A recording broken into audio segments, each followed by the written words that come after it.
Salut, moi c'est Babson. Je viens d'Antony, dans le 92, Paris, France. Je suis là pour représenter une discipline nommée Afro House.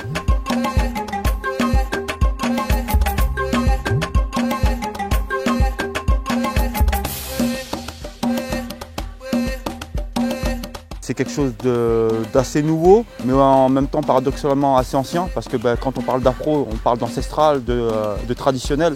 Quand on parle de house, on parle de l'évolution. Et forcément, quand on allie les deux, on a la fusion entre les deux. C'est comme si je prenais la phrase, il faut savoir d'où tu viens pour savoir où tu vas.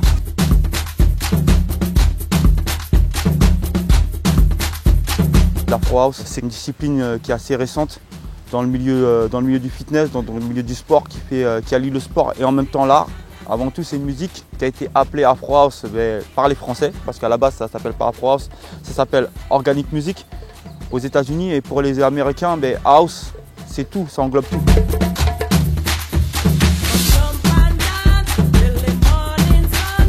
J'ai pas inventé, ça a été juste pour avoir une légitimité pour pouvoir enseigner.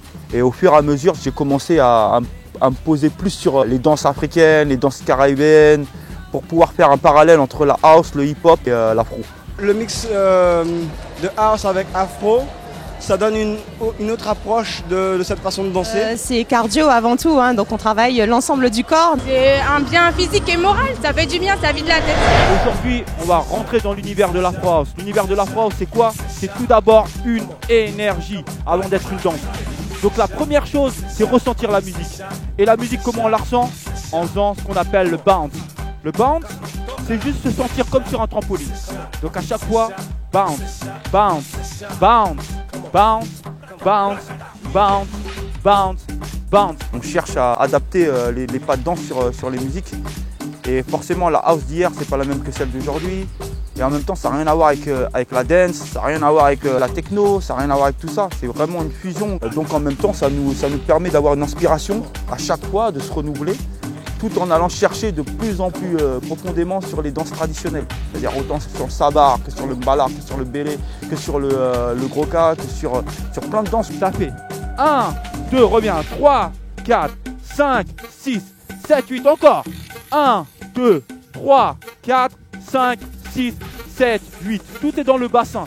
Les steps, on ne les invente pas. Ce step, on le voit en salsa, on le voit en hip-hop, on le voit tout. Ce qui fait la différence en Afro House, c'est juste ce petit mouvement de hanche et ce mouvement de bassin qui vont vers le haut et le bas. Pour moi, l'Afro House, on ne peut pas dire que c'est du fitness, on peut dire que les gens du fitness peuvent y accéder en fait. Ça paraît accessible puisqu'on est quand même dans une répétition avec des pas qui sont vraiment propres à cette danse.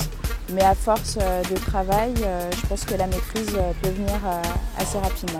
Et bounce, bounce, bounce, bounce, bounce, bounce, bounce, bounce, et bah, ah, papa, papa, papa, papa, et papa, et papa, et samba, samba, samba, step, samba, samba, samba, step. Cool? Toujours avoir ce petit bounce.